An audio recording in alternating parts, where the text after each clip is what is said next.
how many lives do you have at the end of the day? You might as well do something that makes you happy. Football, acting, business, yoga. I had to go and find my own feet, whether that be in entrepreneurship, football, acting, or even yoga teaching. He's not confused, he's just built different. You can do anything if you put your mind to it. Mohammed Mostafa isn't living one life, he's creating 5. I'm a very motivated, driven individual that always strives to do what I love and love what I do. Established in football, you're established in acting, you're established in business. So you do what you feel like you want to do within your life and what your purpose is. Why did you choose a gym as the first business? The idea was to build people to become machines through functional training. When did the acting come in? Acting came in from my brother, Ali Mustafa. We did Baby Bond, Baby Batman, and like all these like home movies. What was it like filming Hijack? I did a few good scenes. So I was in the first 2 episodes. I think I did about 6 or 7 shooting days. When you see product placement in movies, it's literally everything you see placed. The interesting thing about product placement is that it immortalizes your brand. Why would you give them free advertising? You do yoga as well. I went through a depression about 5 years ago. I went to yoga every morning at 7 a.m. It was like a reset button. How would you like to be remembered? I would like to be remembered as somebody that didn't sit around, somebody that worked hard, that provided value to others, that helped others. So hit play and learn how to do the same.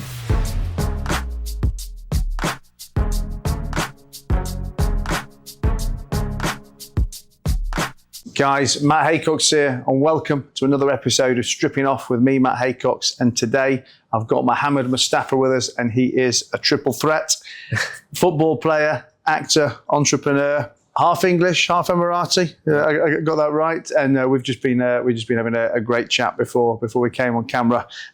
Super interesting. So many different angles that we can go down. So much to talk about. So thanks a lot for being here. Thank you for having me.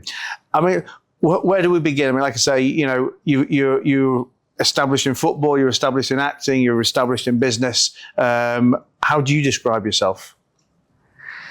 I mean, it's a very good question, actually. But I think, you know, I've pivoted in the different things that I've done in my life, obviously. But I'd say I'm a very motivated, driven individual that always strives to do what I love and love what I do, and at the same time try and create impact with the right narrative and approach with the things that I do deliver, whether that be in entrepreneurship, whether that be in football, acting, the family business, or even yoga teaching, which is something we didn't touch. I mean, you said to me you're fifth generation family business. Yeah. You know, you can probably answer this better than most because you are English and Emirati. I guess you've spent time on both sides of the world. When I think of stereotypes, admittedly, so I'm going to be unfair to some people, but when I think of generational businesses from a stereotype perspective, the UK is, you kind of think, as it goes down in the generations, the kids get less and less interested, more and more, whether it's complacent or greedy or just spending the money. And the fifth generation guy was that legendary great grandfather who worked his arse off, could have been an immigrant or a refugee. And as it's gone down the generations, you've now got some fifth generation trust fund baby who's probably partying away. My view of the stereotype of that from an Emirati perspective is much more respectful, much more hardworking. If not improving generation by generation, certainly as good as it was the generation before. And obviously, there's massive cultural differences between the two countries. In general, never mind business. But I mean, do you think I'm being unfair in how I would describe us spoilt Brits? I mean, not necessarily, because if you look at it in a global sense, as a family business, when it's set up, usually the statistics is that like it sets up one generation, other one sustains it, and the third one kind of like mess it up. Yeah. Thankfully, that hasn't happened on our end. And on my front, why I always wanted to be a part of the family business. Number one, it's family, and number two, and I wouldn't call it complacent or anything like that. I just call it, in the UAE, we have our own families, but then the other families, Emirati families, are also like families to us. And then on a governmental level, if we can provide value and purpose and impact working for a government entity, that's also a massive value. So, I've got a lot of family members in government. I've got a lot of family members in the private sector. And rightly so, you do what you feel like you want to do within your life and what your purpose is. And I always felt deep down that I always wanted to be involved in the family business, and it very organically happened. To be honest, when I got out of high school and I was getting into uni, and my plan was, should I get, because I got back into football. I'll get back into that story, but I was planning always to be part of the family business, and my dad always said no. Why? The door was shut. I know why now. I didn't know why then, but basically to go and find your own feet. And I was actually at the family office summit. I was on the panel discussing the next generation family businesses and the values and what it entails to be involved as a family member in the next generation to continue that next, whether generation or the next 100 years in our case. I was talking about the importance of finding your own feet. And one thing that I learned about my dad's decision saying no was I had to go and find my own feet. So I tried, I tried football, things didn't work out. I opened my own first, I was an entrepreneur at 20. I opened a gym with my partner, Mohammed Mostafa. It was called the Burn Room. I had that for about 4 years. I worked for a Scandinavian family office in Mayfair doing private equity, VC and tech and marketing, media. So I think had I joined the family business post high school or uni directly, I would have been in any position to have provided the value that I'm providing now, or the experience, had I not gone and kind of experienced my own trials and errors and experienced myself in my own journey. And whilst you've been told to go and find your own feet, how financially supportive were the family of that? As in, it wasn't like you were just cast out with no money. And, no, of course not. Of course not. Actually, I was having a conversation yesterday. I had a dinner in a friend's house. It was a big group. And we touched on this because they were like, okay, you still come from a family that, can support you and all that. And I think, and you told me, what do you define yourself as initially? And I said, I'm a very driven person. And I feel like that drive probably would not have been the same had my family not they taught me the value of money, because it wasn't just given to me blindlessly, although they could have. And if I had, said I wanted X or Y or Z, and if it was in their intention to give, they would. But they always wanted me to appreciate the value of money. And actually, I remember even in university days, I used to, experience life very differently to the way it would be on my peers' end, for example. And then I didn't understand it, but now I do, because I think it's molded me to be the person that I am today. So I'm grateful for it. If I have kids one day, I'd probably do the same. You've got brothers and sisters? I do, yeah. And you're all treated the same? Yeah. Yeah. I mean, plus minus, we're all, but roughly the same, basically, yeah.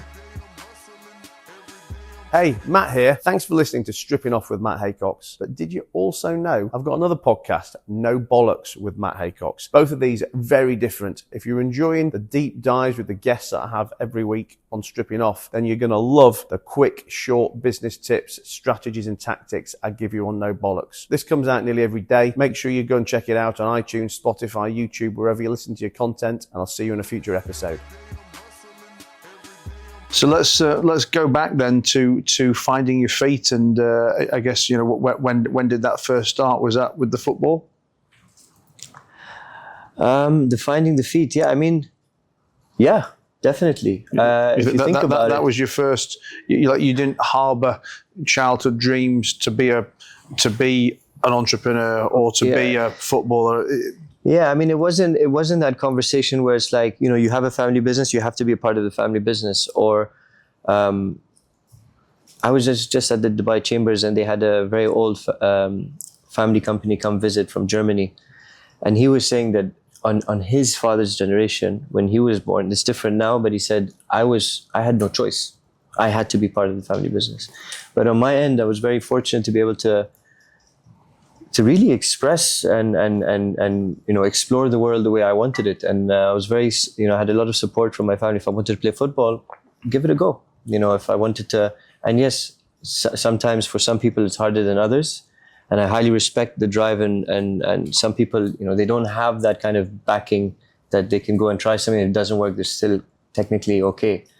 So I have, hats off and respect to those guys. But I think from a family perspective, I think it taught me a lot in the sense of the importance of allowing somebody to do what they love and love what they do. I think this is so important because, I mean, how many lives do you have at the end of the day? You might as well do something that makes you happy. And what happened with the football? Football, there's lots of ups and downs. I mean, I was a goalkeeper, number one. Genetically, I wasn't very tall, so that for starters didn't help. I had a little political stuff with the clubs, but I did well. I mean, I played professionally in Al Ain. I was in the first team for a while. Unfortunately, I fractured my head 3 times. Your head, or yeah? My head, yeah. As a short goalkeeper, I can't stand big, right? So I was very quick to come out and close the angle. And I was always at high risk towards my face being closer to the feet. So Really? I'm always coming up close. And that's where I was always at high risk. And Is that common in football? I mean, not that I know anything about football, I mean, but I've for never goalkeepers heard to of have, it. I mean, you can see Czech is huge and he's still, but for me, I'm constantly, my style of goalkeeping was reading, coming out, like closing the angle as fast as possible. And if they passed me, I was very quick to come back. And what's breaking your head, the foot or the ball? No, the foot, the knee, the shin. What you get? You're there trying to kick it, you're trying to pick it up. Yeah. The ball many times, like the ball, so many times it would like smack you in the face. It's like, that's normal. but yeah, it was an amazing experience, and I'm really glad that I got the opportunity to do that, and I'm still doing it. Like I'm still trying with the acting. What ended the football? Was it the injuries that ended it, or you just had enough? Just personal decisions, really, because I played from a very young age in like camps in England, Chelsea, Manchester. I was winning all these trophies as a goalkeeper with all the players, Player of the Week, for example, and I'm coming home with trophies. And I had trials in England also with Crystal Palace, Fulham twice. I was invited to Bolton, but I didn't end up going. It was another reason.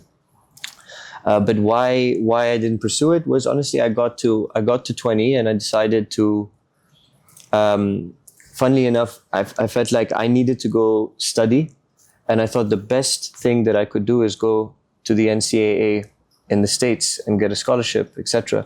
But because I was playing sports at a young age in school, my focus was all into football. I used to get letters from the club to the school to allow me to leave school at like 10 a.m. because I have a football match.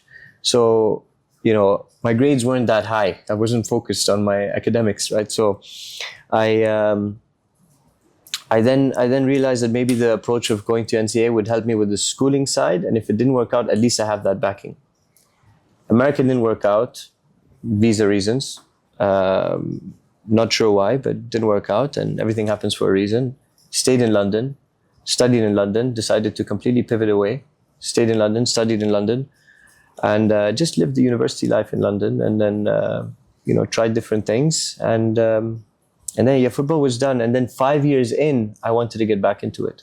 I missed it, so I moved back to Dubai. I trained with a couple of clubs in Dubai. I just felt like there was a door shut, no matter how well I was playing. So I said, a door opened in Al Ain. So I went to Al Ain's second team, trained there for about 3 months, an hour and a half going, an hour and a half back every day.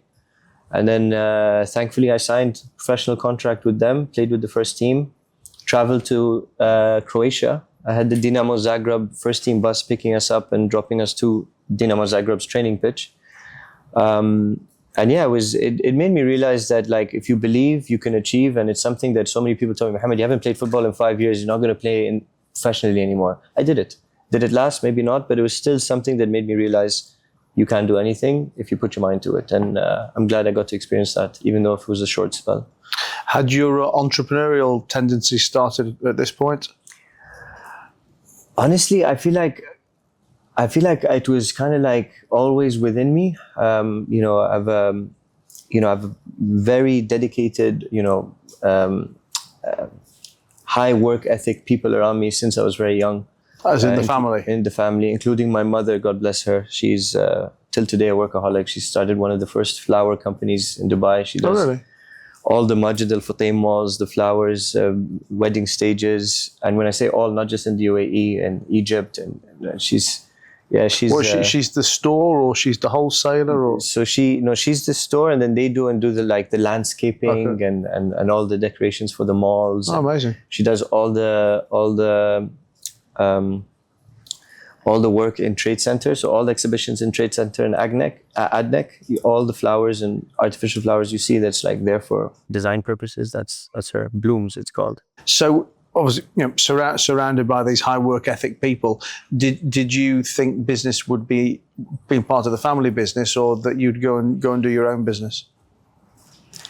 I didn't think, really. I didn't plan that far ahead. I was doing what I wanted to do, which was focused on football at the time. And then obviously as time went by, then you start to calculate.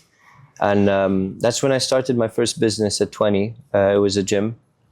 But I knew I was going to somehow always fall into business, whether it's an entrepreneurial route, or joining the family, or the government. But it was something that, I knew would come at some point. I mean, it has to. Even if you're a football player until you're like 30 something, you have to then get into investments, get into business. It's inevitable. So yeah, no, I feel like your question of my drive or entrepreneurial drive, I feel like it didn't stem. It kind of like grew. It was like a muscle that grew bigger and bigger over the experiences of my life. But I kind of felt like I was born with it from a very young age, because even in football, I was very, very, very motivated and dedicated. Like even outside of the club, I was working with my own PT, focusing on my strength and conditioning, doing anything I can think of to succeed. Why did you choose a gym as the first business? Well, funnily enough, so when I was playing football, and just like I said, I was going to a lot of PTs outside of the club, I was playing in Al Wasl at the time. And I noticed that this functional training for sports was so valuable, and a lot of the players, weren't necessarily getting treated to that level of training outside of the football pitch. So I grew a concern, not a concern, like an interest. Yeah, I grew an interest on that space, and I was thinking, what can I do that could be very like innovative around that space? And I decided to start a gym called the Burn Room, where we had no machines. And the idea was to build people to become machines through functional training. And then we had no mirrors. So the idea was, and even there was a sign at the door that says, check your ego at the door. So everybody is on their own path. And it's funny because now I teach yoga and I still teach the same thing, but on a different conversation. So we had no mirrors to remove vanity from fitness. So you have to be strong, fit, and healthy, then worry about your bicep, your abs, or whatever else that you're focusing on. So even in the bathroom, when you wash your hands, it was a square. You can only see your head. You couldn't see the body. And it was a cool experience. I had that for about 4 years. How did it end?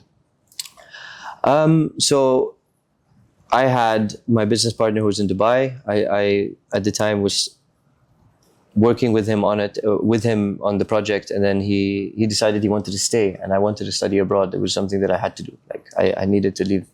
So I left, and then when I came back, we were on a mezzanine floor, and we started to do CrossFit. CrossFit became the next thing, right? And CrossFit is also functional training. So we invited, and then it got big from CrossFit as well. And we were on a mezzanine floor. So every time those barbells would drop, you can imagine the shake of the floor. So then it started to get into a court situation, and the landlord wanted us out. We tried everything we could, and then it just became much more big of a headache. And then other things, it became a little bit of a snowball effect, but it was a wonderful learning experience. And, you learn by physically and actively doing something. You're by actively trying. So if it doesn't work out, that's fine. But if you sit back and keep saying something that you want to try something, and then you don't end up doing it because you're worried of the risk or the failure, unfortunately, there's a large amount of people that don't try. And I'm glad I tried. So what came next? What came next? By the way, in between all this period, I started doing movies, and that's okay. Yeah, I got into film from a very young age. But what came next was so when that was done, I went back to London to finish university. University degree was because it was coming back, stopping, going and doing a movie, stopping, coming back to play football. Anyway, I got the degree at the end of the day, but What was a degree in? business administration from Regents. But yeah, As you'd already been in business at that point, how did it feel going back to university to study? I mean, did you feel like you knew everything? Did it feel like a step backwards? Because obviously, particularly, in today's world, so many entrepreneurs want to get into business without going to uni, and so many entrepreneurs talk about the fact that going to university is a waste of 3 years, is running up 50 grand worth of debt, etc. How did you feel, given that you'd already been doing business? I didn't want first of all, I didn't want the money to be wasted. There was already investment into that degree, so I wanted to make sure that was done. Secondly, I don't want to say that I knew everything. Nobody really does. So obviously there was areas that I was getting value from. But more so, I think living abroad outside of my comfort zone, meeting building your own kind of like community of people outside of your own country was where most value was added for me outside of university. But yeah, no, I'm glad I got to at least, experience that as well. And thank God that that's done. But yeah, there were areas where I felt like, I know this, but I always have this open mind to be able to see that there's definitely something more for me to learn, because you can't know everything. I'm never in a position that, even sometimes when I teach yoga, they say, oh, you're a yoga master. I don't believe in that term master, because I don't think that anybody can really fully be a master, because you're always going to learn more and more, whether you're a master about the subject, but then you're learning more about yourself, about the way you understand the subject. And maybe not just about how you understand the subject, but how you approach it in so many different ways with so many different characters. You know what I mean? It's so deep to a level of the learning is forever. And that's how I see it. I don't see there's like a pinnacle moment where you're a master and that's it. When did the acting come in? So acting came in from when maybe I was about, I could barely walk. I was like, I don't know, maybe very young. Let's just say I was very young. We're in Jumeirah 1, which is where we grew up, where Mercato is. And my brother, Ali Mustafa, he's a director of City of Life. I mentioned to you before we started. And he, one thing... What is that, just for the guys listening? His movie? Yeah. City of Life. Okay. It's called City of Life.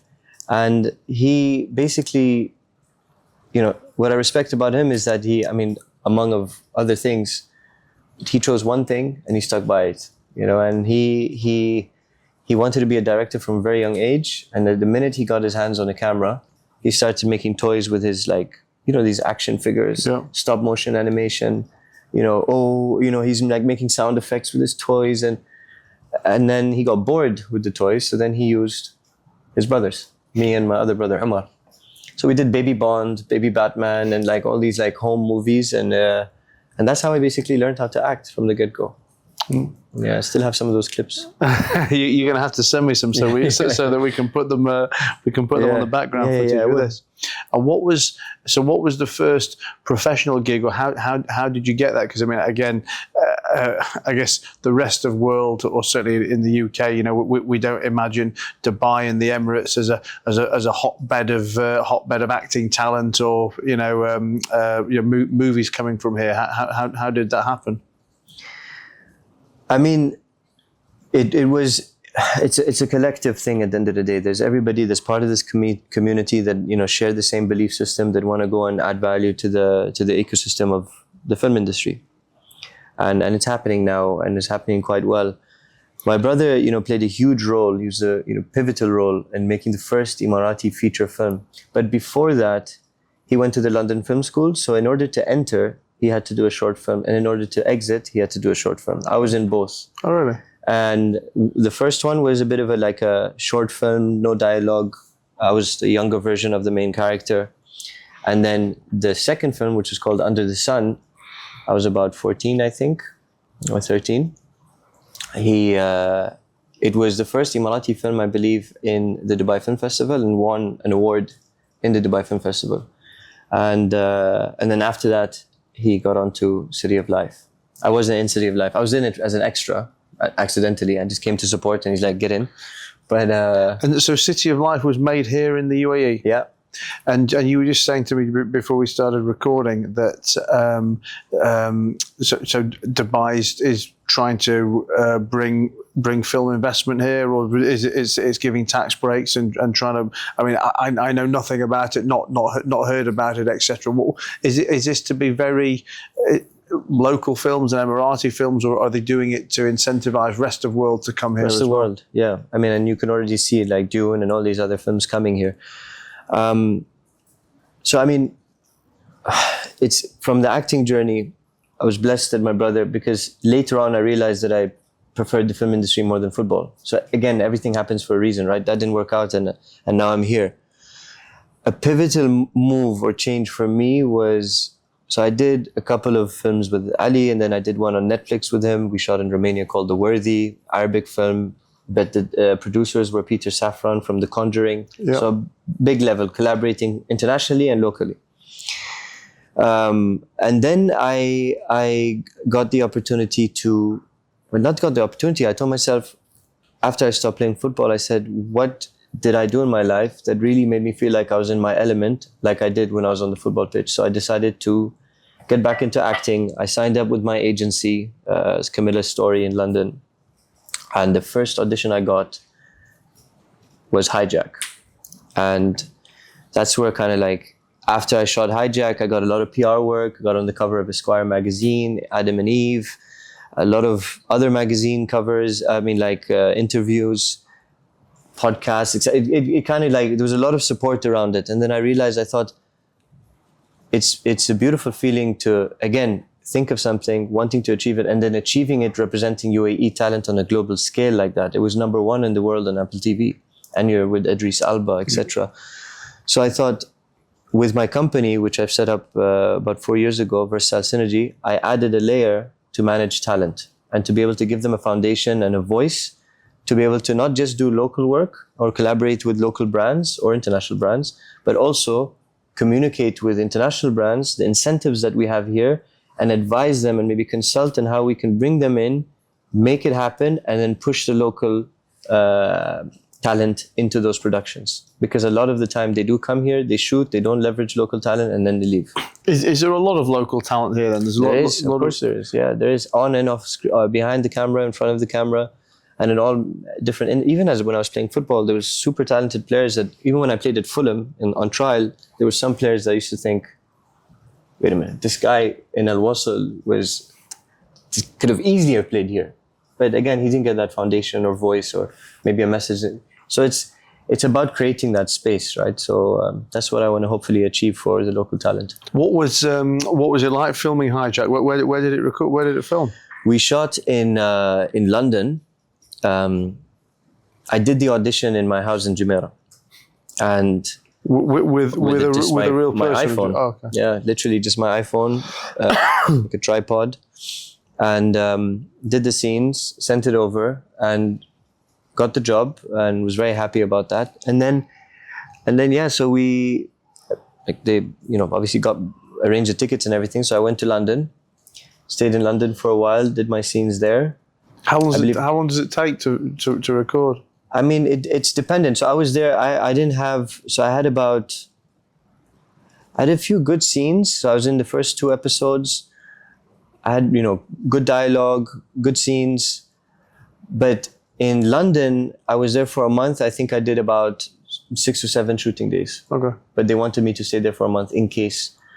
And I went back to Dubai for a little while, and then they called me up and said, okay, now it's your turn to come to Madrid. Because the whole story of Hijack was a flight leaving from Dubai to London. And so London was shot, but Dubai was shot in Madrid. Why? Just to be, I don't think, the whole narrative that they wanted to get the permission of with the whole narrative, basically. I mean, but the thing is, these things have to ease off, and it is happening. And you will see it very soon in the upcoming projects. For example, my brother just finished his City of Life 2. It's called City of Life Continuum, where my agency, Versatile Synergies, worked on the product placement on that. And which is something super exciting, doing behind the camera outside of being an actor. And it's pushing boundaries. It's pushing boundaries in a healthy way for the industry. because it needs that. Film is all about storytelling, so you need to be able to tell these stories and push a boundary a little bit. You can't be so, and the times are changing, and it's looking very positive for the industry. When you see product placement in movies, I mean, is literally everything you see placed? Not everything, but look. Or do you try and do that to commercialize it? Like, if this scene of us on this podcast here, if this was a movie, would you be looking at it going, right, we need to get a sponsor for the computer, we need to get a sponsor for the telephone. Yeah. For example, you'll see a lot of films cover the logo. Yes. And when they do that, it's normally because they didn't get the sponsor. They didn't invest in a product placement. Otherwise, why would you give them free advertising? You know what I found interesting? I only read about it recently. There's about, I don't know, there must be lots, but let's say 10 or 20 fake brands, aren't there?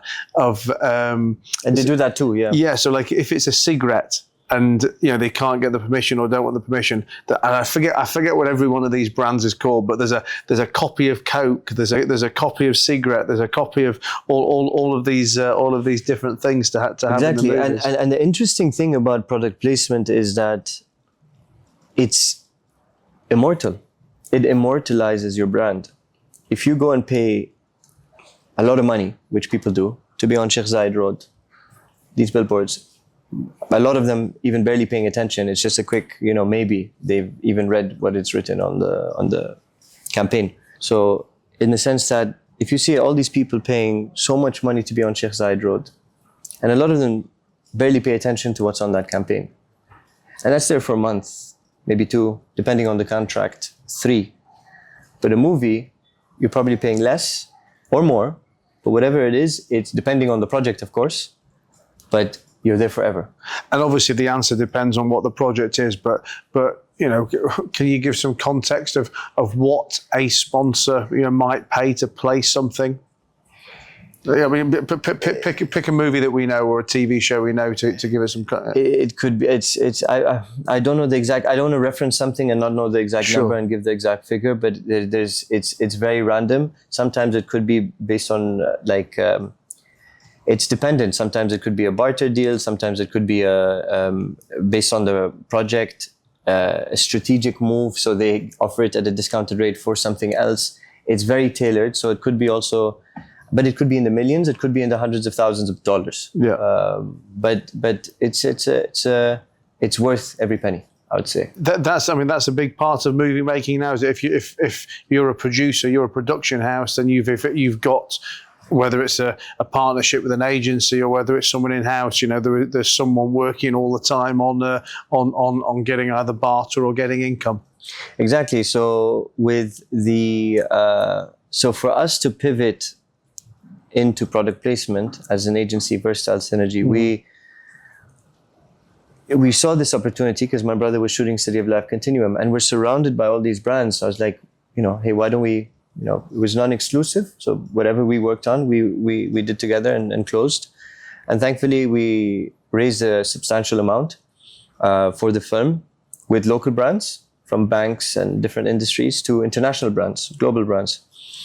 And it was a really interesting process because it's so new to this market. It's something that's not really looked at here, and it's nice to be in the position to be able to educate that and the value of it.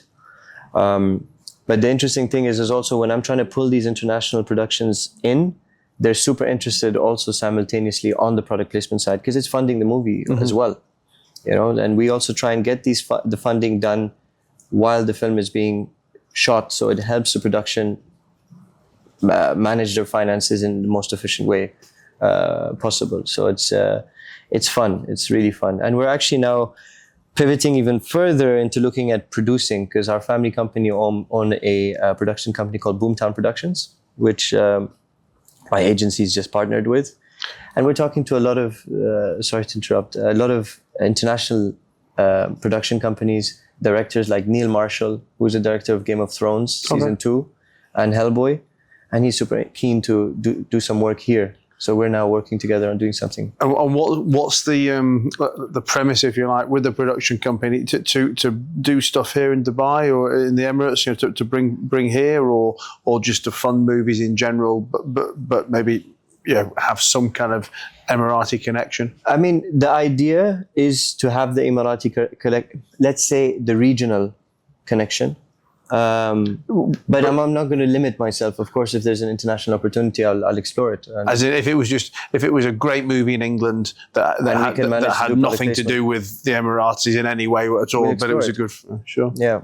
And have you done anything yet? You produced anything yet? We're in the process of. We've just finished our last film, and it was solely product placement. And now we're in discussions with a few for co-producing and helping with the product placement and on. And then, of course, the talent side as well. And are you still actively looking for acting work yourself? Yes. And it works, it complements each other, because as I do that, I also have... Well, I was going to say, when you're doing a production on something, are you looking to place yourself wherever you can? If there's an opportunity, I won't do it blindly. If it makes sense to the story, if it makes sense to the team, sometimes even... You won't play a 70-year-old woman. I need the work. I co-produce this. I gotta be in. It's nothing like that. But like, it's got to make sense to the project, and yeah. I mean, we've had those conversations. In some movies, we go like, okay, there's no fit for me here, but we'll still assist in the other fronts. And then in some movies, we go, okay, there might be a role in here for you. Some say, you know what, I think we don't need to look more. I've seen your show reel. I know your work. We're good. And some would be like, can we do an audition? And I'm happy doing it either way. I don't want to be in this cocky position or seat that like I should be getting the job regardless. It's part of the process of auditioning. It's what makes it more enjoyable to getting that job. What other businesses you have on at the moment? I know you mentioned that you have a growth agency. Yeah. So Versatile Synergy, I had started about 4.5 years ago. I set it up because post living in London, I worked for a Scandinavian family office doing private equity, VC, tech, etc. in Mayfair. Amazing experience. Came back to Dubai and I built a passion for tech and marketing. And I thought, okay, high street businesses, Satwa, Deira, Karama, they're not digitally transformed in any way. So I thought, how can I, provide that value for them, transform them, then scale them through marketing. And as soon as I set up the business, I started to get support in other areas like larger family groups, like Al Habtoor Group, startups. I was on the first month we were vendors for a very big government entity, but we were too young at the end that we didn't get the deal.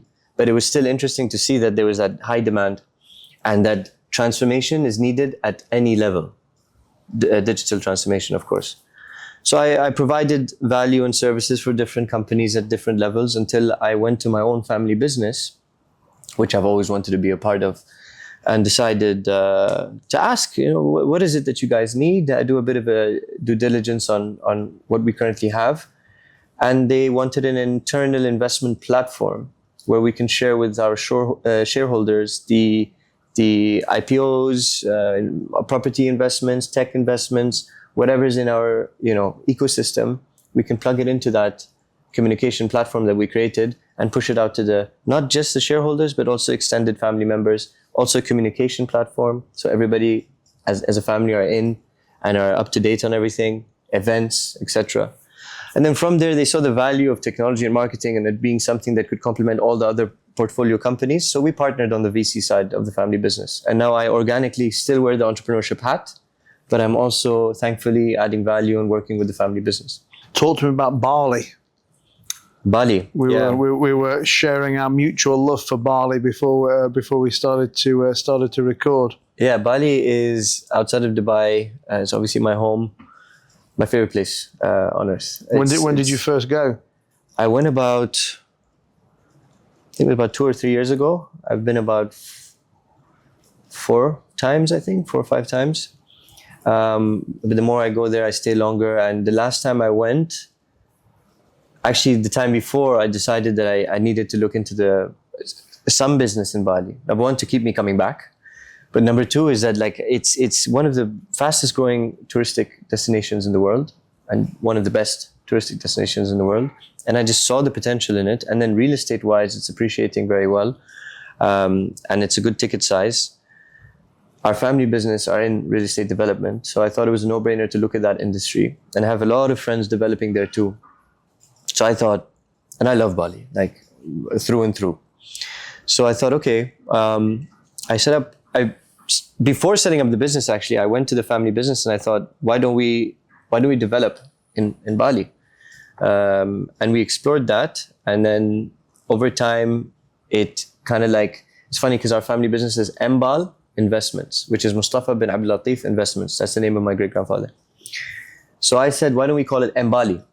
Right? And then everything, that was just a name, but we dove deep, and probably still potential in looking and doing it with the family, but they pivoted into focusing into a different territory. But I was adamant on Bali, so I went and set it up myself, and I called it Mbali still, but I called it More Bali. So instead of Mbali for Mustafa, I called it More Bali Investments. And yeah, so I set up the business, and I came back to Dubai and got super busy with Versatile, that it's been parked for a little while. But I'm looking to go basically and get, because it's a lot of Middle Eastern investors, majority of their portfolio is real estate in territories that are very common to real estate. But for them, Bali is number one for me and for everyone. And if you look into it, it's a very big opportunity investment-wise, but it's a very gray area also for a lot of people. So they're looking at it, but they're not really looking at it. So I kind of want to convert that and invite them into, number one, investing and potentially developing there. Where did you like in terms of areas? What do you think the Uluwatu, and it's opening up even further now. Obviously, there's a lot more land and area. Obviously, there's a conversation about it building too much in Bali, and it's ruining, a lot of the nature side of it. And I feel like there's until I think when the government makes certain incentives on that, then at least we can still come in and do what we want to do, but then do it with conscious. I wasn't there before. I mean, I first went to Bali last year, and I think so my baby's mum, she'd lived there before she moved to Bali, so she was there up until, let's say, 4 years ago. And I know a lot of people who were there pre-COVID, and they, to me, it feels super cheap there, certainly compared to being in Dubai. Yeah. But for the people who were there before, they talk about how much more expensive it is now than it was, the 4, 5, 6 plus years ago. And one of the things I don't, and it's just, let's say, a loose thought, is how appealing Bali will still be if the prices start to go materially up. Because I think a lot of the people who are there, the people who are there because they want a great quality of life at an affordable price. Exactly. And as it starts to become less and less affordable, will it still have that appeal? That's a very interesting question, and I think it's. A lot of them they're digital nomads. As technology improves and evolves, there's going to be more and more of them. And a lot of people, I was having a conversation the other day about where AI is going, and people are talking about there's going to be the first one-man unicorn because of leveraging AI. And I think it's just one of those things really that it's kind of out of your control. It's the time is right now, and hopefully it does stay like that. I would hope for it to stay like that, but whether I jump in and bring investors or not, it's most probably going to happen regardless. What's the first project going to look like in terms of ticket size, in terms of is it a house, is it a block of apartments? What do you think you'll do? So ticket size, I again wouldn't necessarily, because again it's dependent on each project, and I think it's something that I initially wanted to do, and I'm glad, again, everything happens for a reason. I'm glad that we didn't dive in and develop straight away. So my ethos right now is to first at least broker, understand the market deeper, build more relationships with government, with the people on ground, and then from there explore development. So, and again, ticket sizes, you can get like a condo for $80,000. You can get beautiful houses for like $250,000. I mean like beautiful houses. It's a mix. It's crazy. I've been there. I've been there earlier this year, but I remember going there last year, and I was there for 2 weeks. I did a week in Uluwatu and a week in Canggu. and I was there with 5 or 6 of us, my kids and nannies and different people. I mean, we couldn't spend $150 a day on everybody. And then, we'd done all this amazing stuff, and I came back to Dubai. I went for dinner with someone. I spent more on dinner in Shanghai Mi. My favourite place. Still a shout out to Shanghai Mi. More on dinner for the 2 of us that one night than I spent for a previous week for like 6 or 7 people. Yeah, I mean, I have a couple of, but that's what people forget. Like that. I mean, it's beautiful here in Dubai, and it costs, obviously, real estate is at a certain price, and the level of life is a certain price, and we have our security, in top form, that everything is safe here. But when you go, and you're mentioning it yourself, and to a place like that, and you're getting almost the same value restaurant-wise, maybe the food tastes the same, the ambience and the music and the vibe is the same, and you're paying less than half the price. Like 20%, It's a bit of a wake-up call, but at the end of the day, there's pros and cons to everywhere. And I think for me, it's hard to even say that there's cons in Bali or Dubai. Yeah.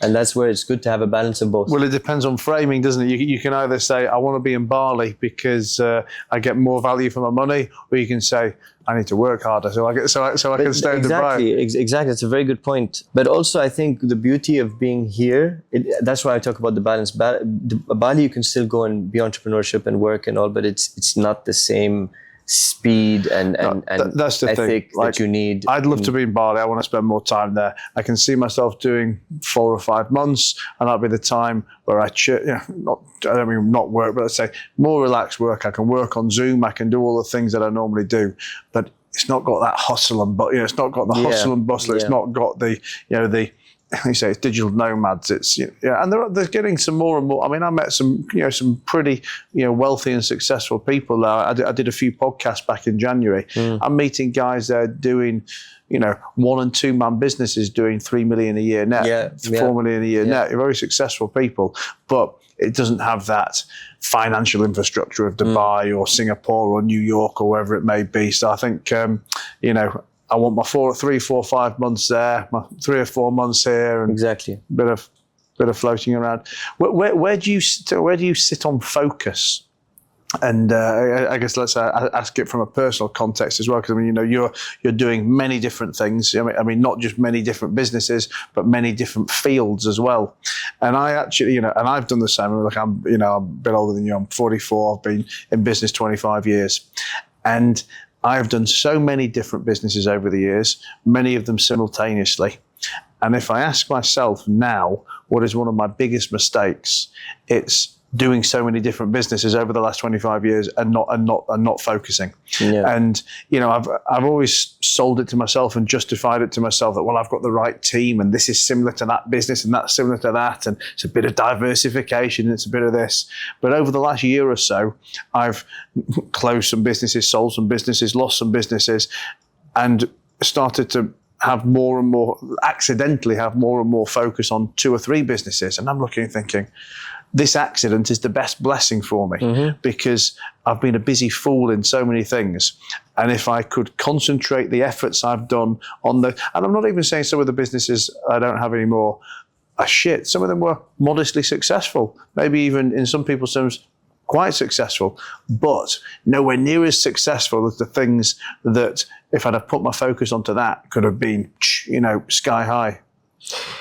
It's funny because last week I literally had a meeting about this because we also do, the family business is a conglomerate. We have different verticals across different industries. With Versatile as a growth agency, it's a very good point because we are at that place where we can offer a lot and we don't want to limit ourselves, but at some point I feel like limitation is also healthy.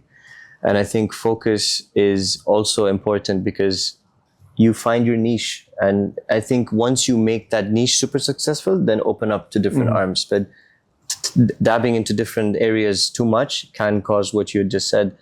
And we have been having conversations of certain areas to fully focus on, or maybe at least prioritize more than others, or maybe limit certain things. To be really honest with you and frank on the digital transformation side, I think with the way AI is going, the need for developers and building mobile apps, etc., maybe not needed anymore. So that might be one line that we might slowly pivot away from. But it's definitely a good point, and it's something actually we're discussing right now at the company. Are you in the family business? I mean, I know obviously your agency's working on the family's investments, etc. But you know, when you, I guess at the beginning of this conversation, you'd gone out to find your feet. Are you now you found your feet and you're working in that? Are you actually involved in the family group and the family office in investments now as well? Yeah, I mean, so we as an agency provide services with our portfolio companies. And then I opportunistically, because I've got a good network and I attend a lot of events and travel and know a lot of people, find opportunities on a BD side across the group and see where things could fit potentially. Then on the family office side, of course, I source them investment opportunities because I know what their mandate is and what they're looking for. I'm also the director of investor relations for a company called Green Sands Equity coming out of Silicon Valley. They're now a fund. They invest in future tech, healthcare, things like brain chip interfaces called Paradromics to find solutions to unmet medical needs. Is a company we've invested in. So what we do is we invest in their, it was deal by deal, now they're a fund, but we invest in their portfolio companies, and then they've done quite well for us. And what we do is we share it with our family and extended network, and whoever wants a unique deal flow or deal access, we give them that. So again, it's your focus conversation for me. It's like I need to work on my focus on versatile, but then very organically and naturally, if I can provide value through conversation, I might be having a conversation with you right now and you might tell me you're into future tech. It might not do too much work on my side because we have a whole team that's dedicated for that. So I'll just connect you to that team and then they can do the whole due diligence with you. I might attend a couple of meetings, but my day-to-day is more versatile. Have you got a family yourself? Wife, children? No, not yet.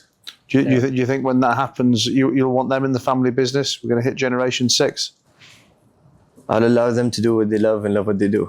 So if it ends up being organically to fall in that space, then yeah, I'll be happy. I just want to make sure that the family business, and it is, alhamdulillah, and in the right place. And our CEO, Mohammed Mostafa, who's my cousin, he's got a great vision for the next 10 years, and we're working. We have a proper plan and a board, and we've just recently finished our AGM, and we have a structure in place to focus on the next 10 years. So whether the next generation join, that's great. If not, we still have a plan for that to stay. And you do yoga as well? Yes, I do. Where did that kind of come in? Is it part of the fitness or something to relax you from the stresses of business? Yeah, I mean, it's a good point. To be honest with you, I got into yoga because I basically wanted to change the conversation around yoga for men and the whole stigma around men not being able to speak up and the whole aspect of mental health. I went through a depression about 5 years ago. And I'm open to talking about, I can say that I don't get into the detail because that's my own personal life. I don't need to share that with the world, but I can say that I've been in a low place. I'm not going to sit there and tell you that my life is perfect. We're human. It's up, it's down, and that's natural. So I fell into What caused your depression at the time? I mean, if I think about it on a deeper level now, it's just maybe an accumulation of my own unconscious behaviors that maybe led me to where I was at in that specific time.